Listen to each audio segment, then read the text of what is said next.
Let's jump like right in. We've heard a great deal today about the future of journalism. We've heard about financial structures that could support its sustainability, about how funders are addressing community needs, the work, in the breakouts we heard, the work that people are doing on the ground to really expand the pool of who's actually doing journalistic work. And as we continue to look forward to what the future holds, newsrooms and funders are really looking closely at how journalism can serve as a tool for creating a more inclusive and equitable society. In order to do this, we have to be honest about the past of our industry, and so we should be concerned and alarmed by the decline of local news and the impact that has on communities. And at the same time, we must also acknowledge that the traditional models and method of reporting, haven't been perfect. In some cases, media has done harm by perpetuating negative, frankly, dangerously perpetuating stereotypes of people of color. In other cases, the reporting has been extractive towards communities that are made vulnerable by social and economic inequalities.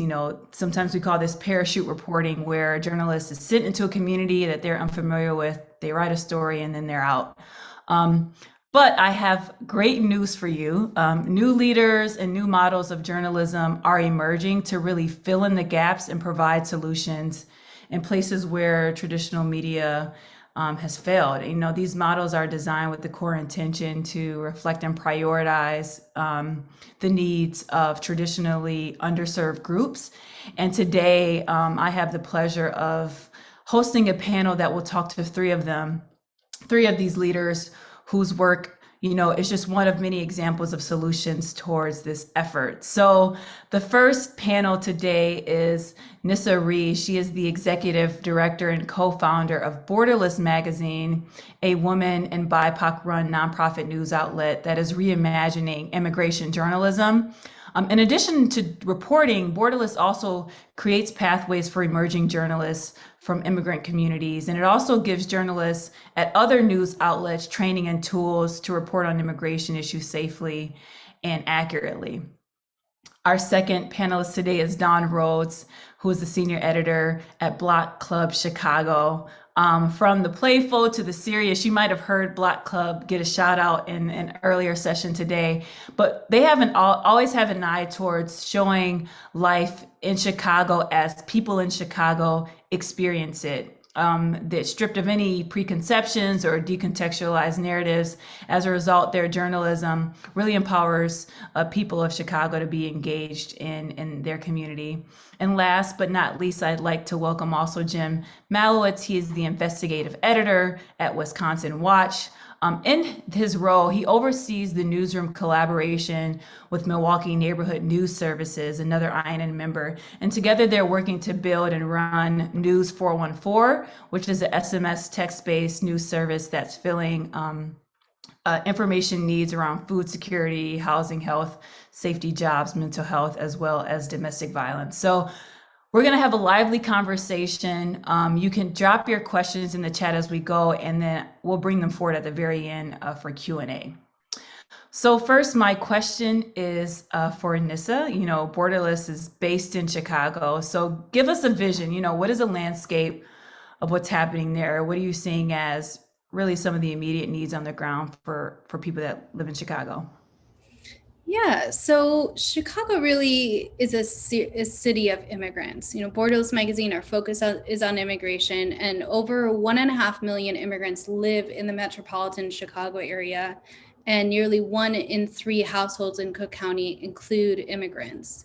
So it's a really diverse community and large community.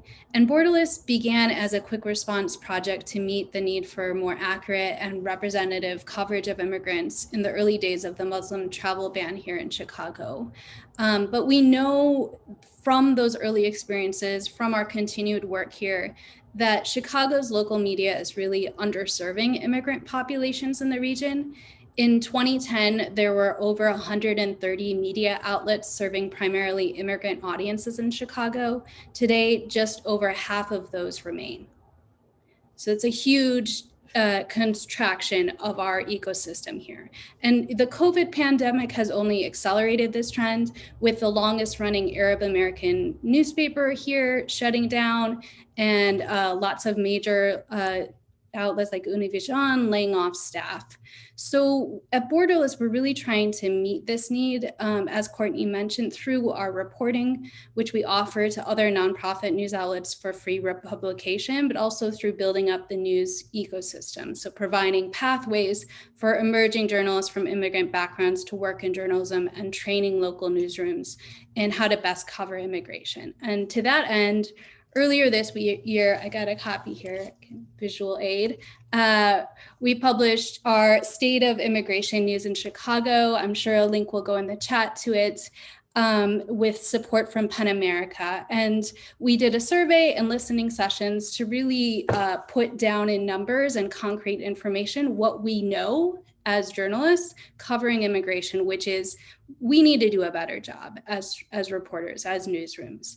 And we talk to a lot of immigrants, and they give us 10 concrete ways journalists can better cover their communities. It's, for a Chicago report, but really you could use it elsewhere. It's very applicable elsewhere.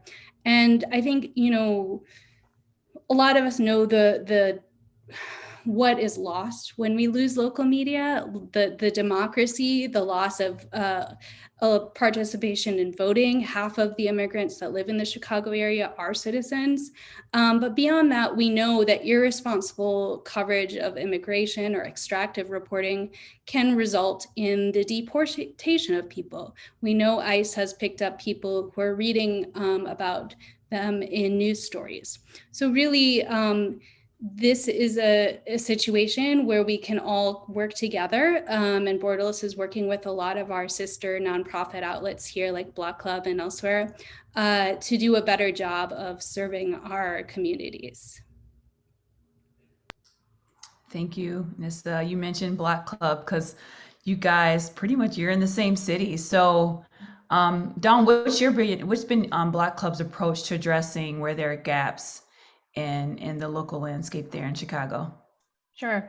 For people who aren't in Chicago and aren't really familiar with us, Block Club is really its predecessor. It was DNA Info, which also specialized in very hyperlocal reporting based in Chicago's neighborhoods. And this is right. Chicago is really a city of immigrants. It's also a city of neighborhoods, very strong neighborhood identity. And so that's really what DNA Info was premised around, starting with locations, with neighborhoods, with blocks even, and then building out coverage from there. And that was a really successful model. And then it was shut down very unceremoniously in 2017 by their hedge fund owner. So our three co-founders, even from other, I'm sure Nissa remembers this, either from other normal, other media, that was devastating. It was a devastating loss for our entire landscape. And they were hearing from other readers that they really were going to miss us.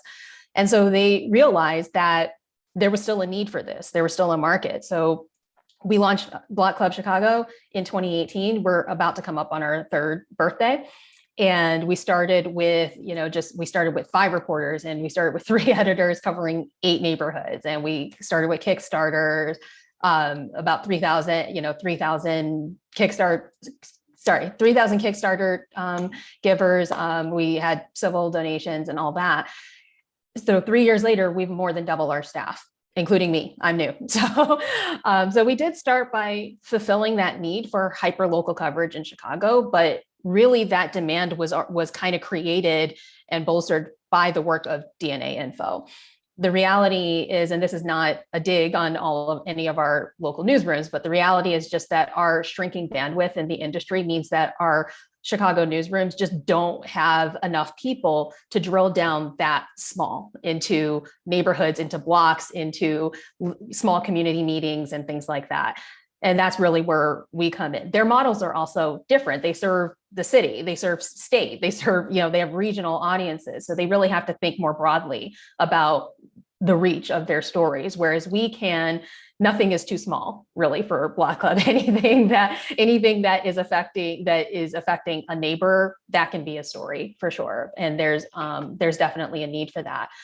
The other thing that I would say is that I think what has shifted is not so much the way that we cover journalism, it's not so much our model. We haven't really changed that. We've gotten bigger for sure, but definitely what people want in their news has shifted. I think as the news media landscape around us has changed as well. And there's just less journalism, unfortunately. And so people want the type of news that affects their daily lives and that drills down very locally. People want the kind of news, they want the news that we deliver and that like Borderless delivers that is very specific to their lives and has to do with businesses that they see on their blocks. It has to do with people, their neighbors and their communities and the realities that they face, and breaks down these larger issues that are citywide and explains how they influence blocks and communities and neighborhoods within the city. So it, like I said, nothing is really too small for Block Club. And I think that, our growth is proof that that's what a lot of people are wanting that. And a lot of people are turning to us as their primary news source, which is really exciting. Thank you so much. It's like in both your cases, it really seems that you each have a very sensitive pulse on what's happening, in the everyday life of the audiences that you serve. And that really strengthens your ability to generate, value. And Jim, you've had the pleasure of working for local news outlets in many states. Most recently you're at Wisconsin Watch, but before that, Michigan, as well as Texas. And let's look inward, what have you seen as some of the challenges that newsrooms face internally and just how the newsroom operates when working to create that pulse, or to be more equitable and inclusive in their reporting practices?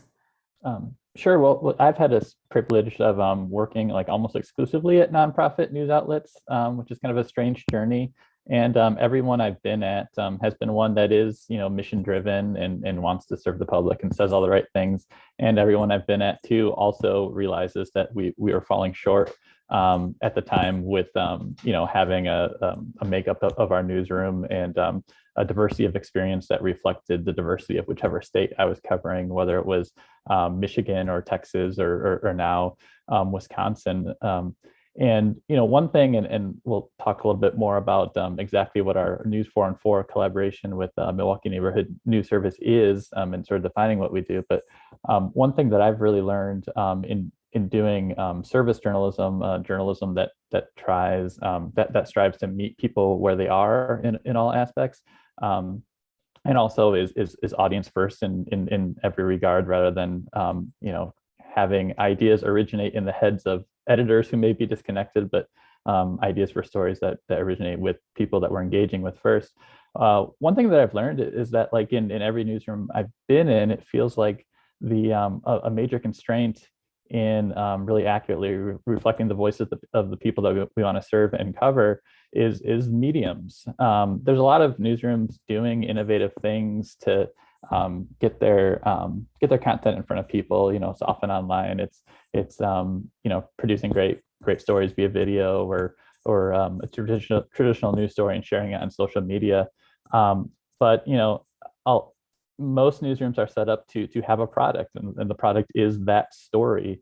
What we're trying to do in this collaboration with Milwaukee Neighborhood News Service is to recognize that the product really should be the information exchange itself and the engagement with people in the public, whether it's through events, whether it's through text messages, which we largely rely on in this project, or whether it is the traditional news story or the social media post. It's really all about the information exchange first and the deep listening we're doing first. And so I think that's like a really big constraint when we're thinking of what we do as a product and wanting people to come to our website, and we're counting hits. That's all important, obviously, to measure our impact, but it's really only one piece of the story. So I think the more we as journalists can do to think about why we're doing this and how making individual connections with people can be just as important as putting a story out that might be read by a few hundred or a few thousand people that may or may not need that information. The more we can do to sort of target the information to the people who need it most, which is kind of an obvious thing, the better off we'll be. That's great. You know, in the design world, they always say form follows function, like the what you're trying to do, you know, the mission of your work should define the output of it and not the other way around. So that's a great point. Dawn and Nissa, I just want to invite you, you know, what other challenges have you seen internal to newsrooms that you've worked with or newsrooms that you witness that really provide a barrier or challenge to having that pulse on the ground and being inclusive? In particular, I'm curious to see if there are any unique challenges to the business side of the newsroom, like how newsrooms are sustained and funded to really be able to do the important work of serving communities where they're at. Nissa, let's start with you. Sure. Yeah. So, I mean, on the business side, definitely funding is always an issue. I mentioned we got our start in February 2017 as really a quick response project that was all volunteer. And it wasn't until October 2019 that we launched as borderlessmag.org. And it wasn't until May last year that I and another co-founder was able to come on as full-time employees. So we're still in the very much startup phase, despite doing this work since 2017. And I think, you know, some of the challenges, of course, is the steady funding, having that continuous funding early on, especially. And also just like the waning interests of folks. I think in immigration in particular, I'll drop the link, but Pew did a great study earlier this year showing that how conservative media outlets have really taken over this conversation of immigration since Biden was elected. We've seen moderate and left-leaning news outlets pull back from reporting on this. And I think, you know, at the same time, we've seen funders less interested in it. It feels less immediate now that Trump's not our president. Yet we still have over 1.5 million immigrants here, yet people are being deported every day, yet there are a lot of detention centers in the Midwest, and there's a lot of things going on. So this continues to be a story. And so I think funding and having that like steady continuous funding is really critical for startups like ours. And I'm sure Dawn would agree with me as a newer outlet as well. That is challenging. We were lucky to get a lot of COVID response grants last year. Those are not happening this year. So now we have to think about how do we fill those gaps in funding that we were able to get last year, but not this year. And so having that, you know, we don't have a rich benefactor yet, or, you know, $1 million fund somewhere until we do. Trying to get that kind of stability in an ever-changing landscape, I think, is the challenge, while at the same time doing very challenging, important work, wearing multiple hats. I do operations, I do development, I do editorial. So we're stretched thin, doing important work. I'll pass it to Dawn. Yeah, it's very much the same thing at Block Club, that, you know, especially for our leadership team of me and our breaking news editor, our 3 co-founders, and our development director, like we all are wearing multiple hats, and we're all involved to some degree or another on the editorial and the business side. And so, but our development director is the only person really who full-time focuses on the business side. And so she's doing 4 jobs. Essentially, our co-founders, in addition to running the show and, you know, directing our editorial policy and all that, they are editors, and they're all supervising 2 or 3 people on their own, which is the same thing as what I do. So just, we are stretched thin, and we're a newsroom of 20 people, maybe, depending on, you know, different part-timers that we're bringing in, different interns, you know, we're 20, 25 people max, and probably doing the work of a newsroom twice our size. So just, we do have limited bandwidth in terms of day-to-day operations. So yeah, I definitely feel that. But I think, you know, to Nissa's earlier point about funding, like, yeah, sustainable funding to support sustainable growth is a real challenge, because we also are not sitting on a pot of like $1 million that we can spend however we need to. But, you know, sometimes those conversations with funders, you know, we have to try to direct, you know, we have to try to explain, like, we need this funding because, you know, this will help our operations. It doesn't help us right now, just speaking where we're at the moment, doesn't help us a whole lot to have like a pot of funding that could bring on 5 new reporters. That would be great. We'll take it. I'm not going to say we don't want that money, but we don't have the editing staff right now to support 5 new reporters. And that's not sustainable growth at all. So we really do need to be building up our business side, but that's not all, sometimes that's not the sexiest ask for funding, but the reality is that will help us do all of our jobs better and more sustainably. The other side of that is that, we give away is between not covering for South and West Side coverage and not charging for South and West Side coverage, not charging for coronavirus coverage or any kind of public service journalism. Last year, we probably gave away around 95% of our content for free. And we are committed to doing that. That's not going to change. But because we think going back to some of these issues of equity, we think it's important to make sure that people are being served by the work that we do and that we're not making cost a barrier to that. But that's something that foundation funding, grants and things like that, that's what helps us do that. But yeah, it's a lot. It's great work, but it is a challenge. Yeah, I really appreciate you all's honesty. Like I saw in the chat, I think there are many INN members, there are small newsroom startups that can relate to those challenges. But I want to point to sparks of innovation. Jim, you are working to help Milwaukee residents access news and information using texting. So just take the mic, tell us, give us the spiel. What's News 414? How does it work? Who all is involved? What are you guys learning to date? Yeah, sure. And really, what we're doing right now is employing the model of journalism that some of the pioneers of service journalism, such as Outlier Media, who may be in this webinar here, definitely got to give them a shout out, have done for years. And Outlier was actually originally part of our collaboration as well. So News 414 started as a Google grant, and Google allowed Milwaukee Neighborhood News Service and Wisconsin Watch in partnership with Outlier to launch the service for Milwaukee. And Outlier really played an advisory role with kind of like lending us their brains to help us get set up and to do an information needs survey in Milwaukee. And we really learned so much from Outlier. So and right now, just like how the model works is that we're doing everything we can to make sure that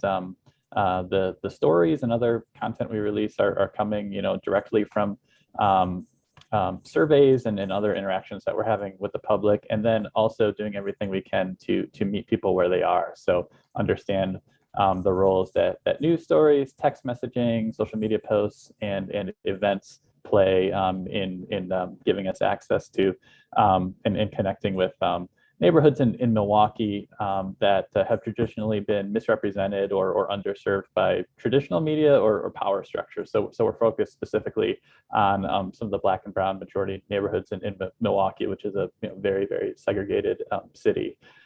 So right now, Outlier has stepped to the side a little bit, but it's still there when we need their brains. But it's now Wisconsin Watch and Milwaukee Neighborhood News Service that are really taking hold of this project. And how it works is we started by surveying residents, and this was actually happened like right as the pandemic was hitting.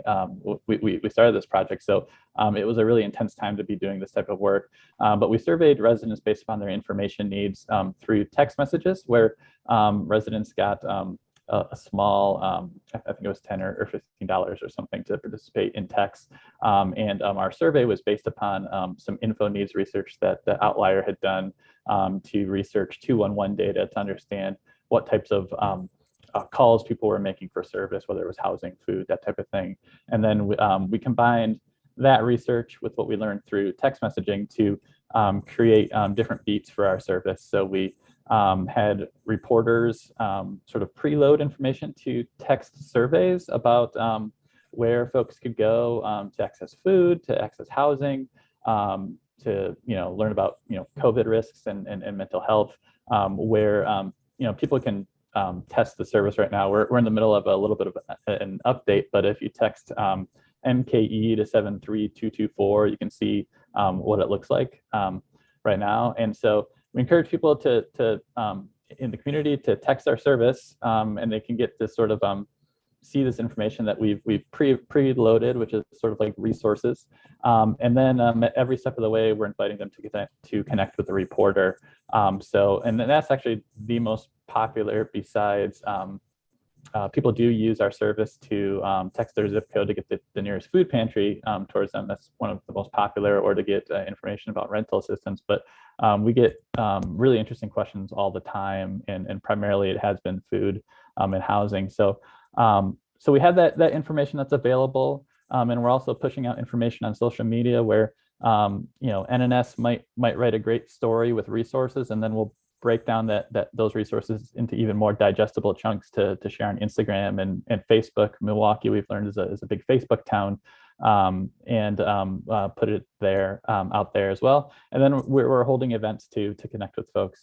So far they've been virtual, but we're going to be getting out in the community too. We had a really successful housing event where we got some really interesting questions. And so again, the idea of this is, a lot of newsrooms are doing innovative engagement. But sometimes it's often engagement to serve the story. You've come up with what you think the story is, and then like, oh gosh, let's find people who fit that narrative and investigate that. What we're trying to do is do that engagement first at every point, and then that have readers, texters, and others really set the agenda. And really, we're still experimenting as we go. We're still learning a lot, and we still want to have more resources to do this type of work. But it's been a really great collaboration to move Wisconsin Watch and Milwaukee Neighborhood News Service, NNS, together, because we're also collaborating in all sorts of other ways outside of that formal partnership. We're also seeking funding together as well. It's been, I'm not really on that side of things as much, but it's been, I think, really useful for us to kind of recognize where our different newsroom strengths are, because NNS had already been really connected with the community, had already been serving traditionally underserved folks in Milwaukee, and here we came with Wisconsin Watch to sort of bolster the firepower to chip in for technology to help make sure we're all meeting people where we are. And then on the Wisconsin Watch side, we sort of specialize in investigative journalism. So what we're doing is also learning from all this engagement that we're doing, and from the resources that we're providing individual folks. We're learning from that what systems are failing in Milwaukee, and then we're doing investigative journalism based upon that. So we're kind of Ron Smith at NNS likes to say that we're completing, not competing, and it's a really good example of that. I think we've seen, even through INN and through our Amplify initiative and the collective fundraising through Newsmatch, that there is power to be had when newsrooms work together and collaborate. And so, Dawn, quick question for you. What sort of partnerships and collaborations have really made the difference in transforming how your journalism is created? Yeah, let me just share my screen and show you, because there are several that we really rely on. Yeah, so this is just these are some of the main ones, including Borderless, as Nissa said, Tribe, Better Government Association. Like these are some of the collaborations that we do. The Austin Weekly News on the right there is a West Side community paper. So we put out a joint newsletter with our West Side coverage every Wednesday and Friday. And so that's another really exciting one, because that's a totally underserved part of the city where just there's not a lot of coverage. And so coming together and being able to give a really broad look at what's going on the West Side, that's a really exciting collaboration that we love. So some of the ones that we've done have really been borne out because of partnerships, or have been improved because of partnerships with the Better Government Association. So I think a lot of people will know that Chicago is an extremely segregated city. And when, the coronavirus pandemic hit, it definitely disproportionately hit Black and Latinx neighborhoods. And so we knew that vaccine distribution was frankly going to be a mess, and it wasn't going to help. It was going to be a struggle for Black and Latinx residents to access them. We didn't realize that a major hospital that serves the West Side, that predominantly serves low-income and Black residents, was going to be complicit in this very inequitable distribution of vaccines. So our breaking news editor, Kelly Bauer, really got this story going, and she's been the driving force behind it. But because we've been able to partner with the Better Government Association, we've been able to go into deeper investigations about, to look at the clouded connections of the board members and the executives, and just digging more into kind of how this whole thing happened, and in all the different myriad ways that this hospital hasn't been actually fulfilling its mission to serve the West Side. So that's one. Another one that has been improved because of our collaboration with BGA is the aftermath of this massive implosion at a smokestack in Little Village, which is on the south side of Chicago as well. And that's a predominantly Latinx neighborhood. This smokestack was imploded, and you can see what happened, just this giant cloud of dust right in the middle of a respiratory pandemic. And so through our partnership with the BGA, we spent months going, pressing the mayor and pressing city officials. How did you let this happen? What did you know when you knew? We were able to uncover emails that city officials were warning about potential health impacts of this implosion. Why did they let this go forward anyway? We've that the contractor had been cited for allowing dust to blow during a previous operation, but it was still allowed, still given a permit to do this. And so that's super important to our mission, just environmental justice and exploring how different city policies really don't serve underserved neighborhoods. And, so that partnership with BGA was really important to kind of help show that. And two others that I'll throw in because of, in part because of INN, Lens on Lightfoot, that's a collaboration that really focuses on the policy of Mayor Lori Lightfoot's administration, and particularly how, she ran on this promise of serving Black and Latinx neighborhoods and serving the South and West Side in ways that previous mayors haven't. And so a lot of our coverage really focuses on whether or not she's lived up to that. And then the last one, which, last really good one, was a partnership with Catchlight Local and Block Club to look at the pandemic's impact on local economy, and particularly local restaurants. So this one is a family restaurant that's been in the Uptown neighborhood for a really long time, and telling their story about how they were surviving the pandemic. So yeah. Thank you, Dawn. I think collaborations are a secret ingredient in today's panel conversation. And another thing that we've seen across the member landscape is that a lot of newsrooms are doing more than just reporting stories. Like if they identify that there's a need, maybe it's a technology, maybe it's about talent pipeline, they're not waiting for others to solve it. News outlets are finding themselves in different lanes. And Borderless Magazine, you're one of those news orgs. You also help, in addition to reporting, you help build a pipeline of people to tell stories, to be journalists through your fellowship program. So would you mind just giving us a little insight into why you've taken up this work and when it comes to immigration reporting? Yeah, and I totally agree. We are more powerful together. Collaborations are so necessary. And I think that kind of same mentality is why we have our Pathways program, which is really creating opportunities for people from immigrant backgrounds to report in journalism. There's so few journalism jobs compared to a decade or two ago. It's very competitive. If you don't have the right pedigree, it's hard to break in.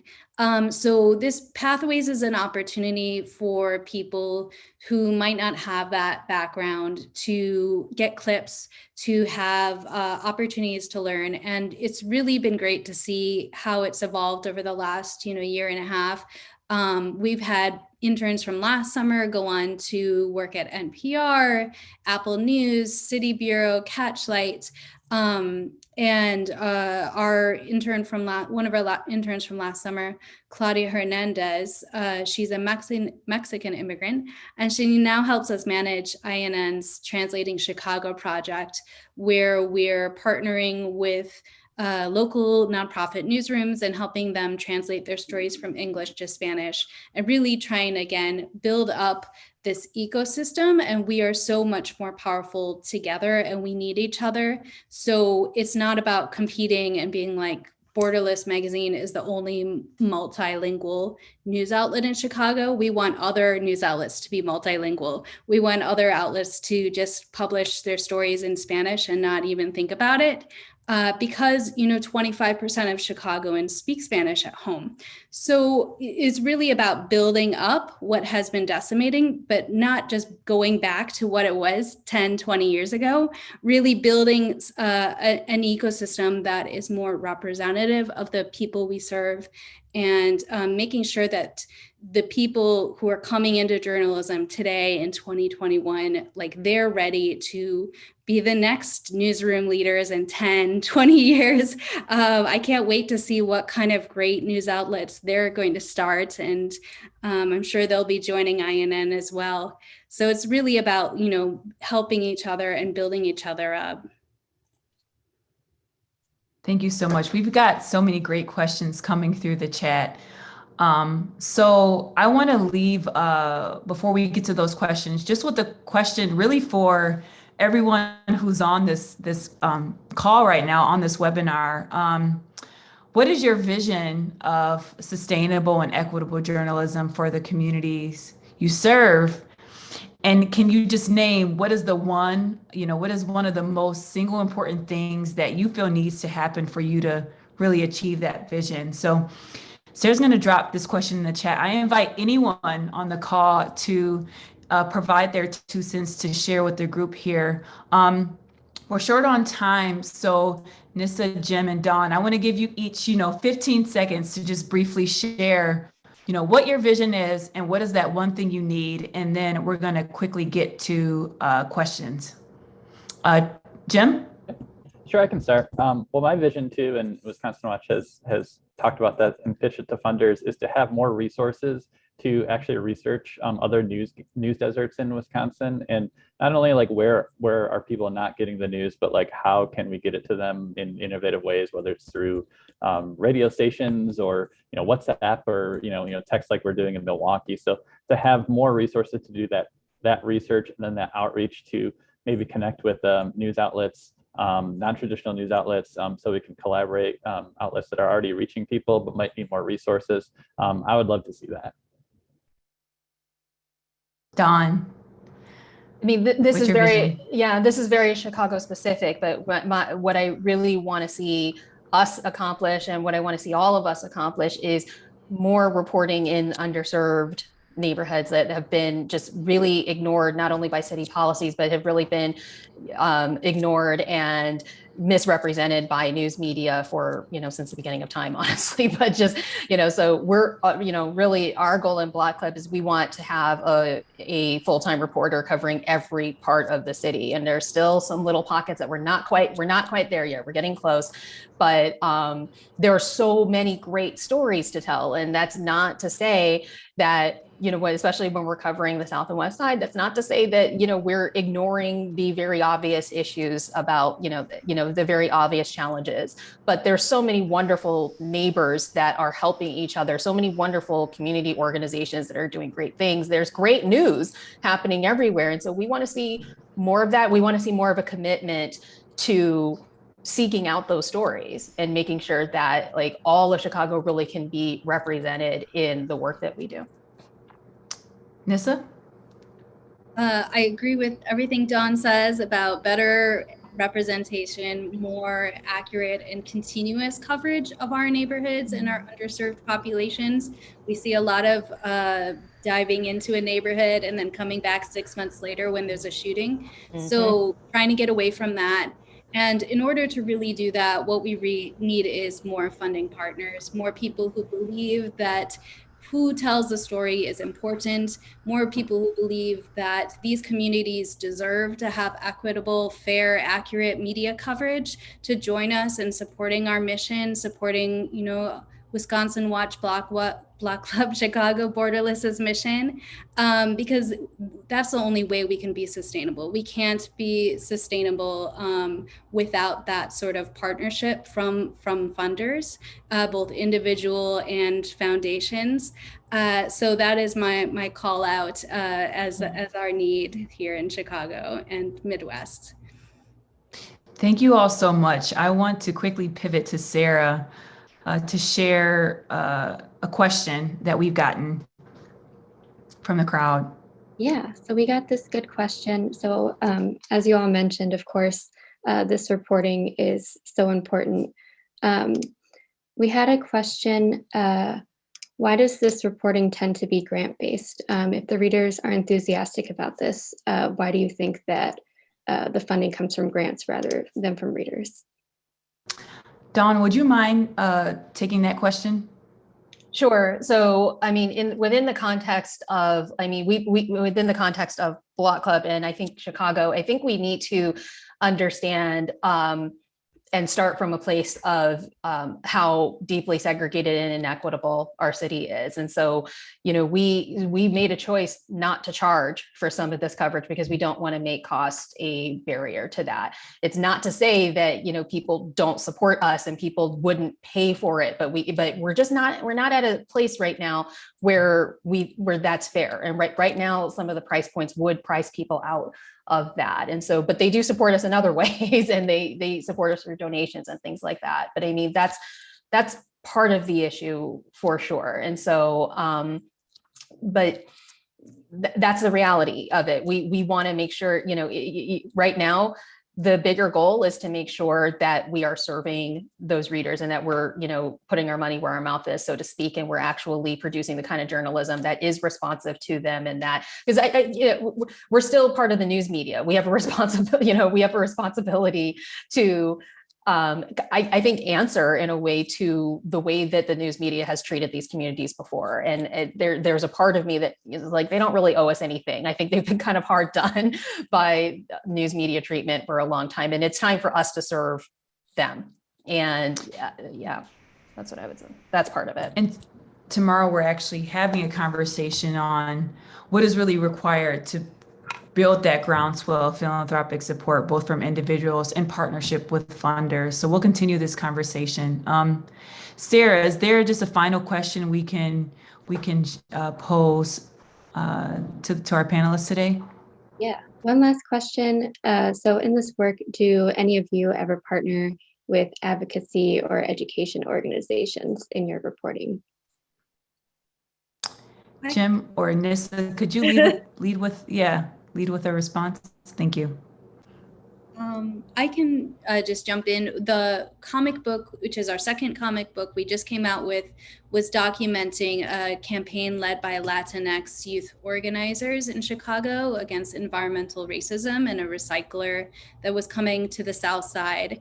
And for that project, we did partner with some of the organizers to help document their own stories. So it was a really interesting inside out project where we had journalists and took a very journalism approach, but also brought in the community as key storytellers, giving them ownership of the story. And I'll drop a link that is available in English and Spanish and looks beautiful as well. Jim. Yeah, and just a couple examples. Yes, we do partner to some extent with some advocacy groups on resource advocacy groups. For instance, Hunger Task Force has a great map of all of the food distribution sites in Milwaukee, and they've shared the back end of that database for us so that we can allow people to find the closest site if they text their zip code, for instance. So that's sort of a partnership. And then also we're somewhat partners with a group called Community Advocates that handles a lot of social services in Milwaukee. But it doesn't mean that we won't scrutinize them either. Community Advocates is very responsive when we're trying to get people housing info and things like that.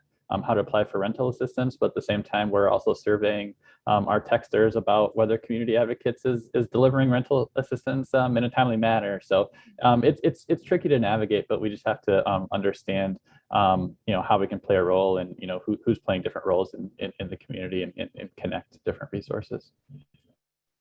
I think this is great. Partnerships, collaborations, hashtags of the day. I want to thank you all for joining us, and I'd like to also thank all of the folks that have listened to this conversation, dropped questions and thoughts in the chat. I hope that everyone leaves really inspired and excited about what lies ahead for nonprofit news.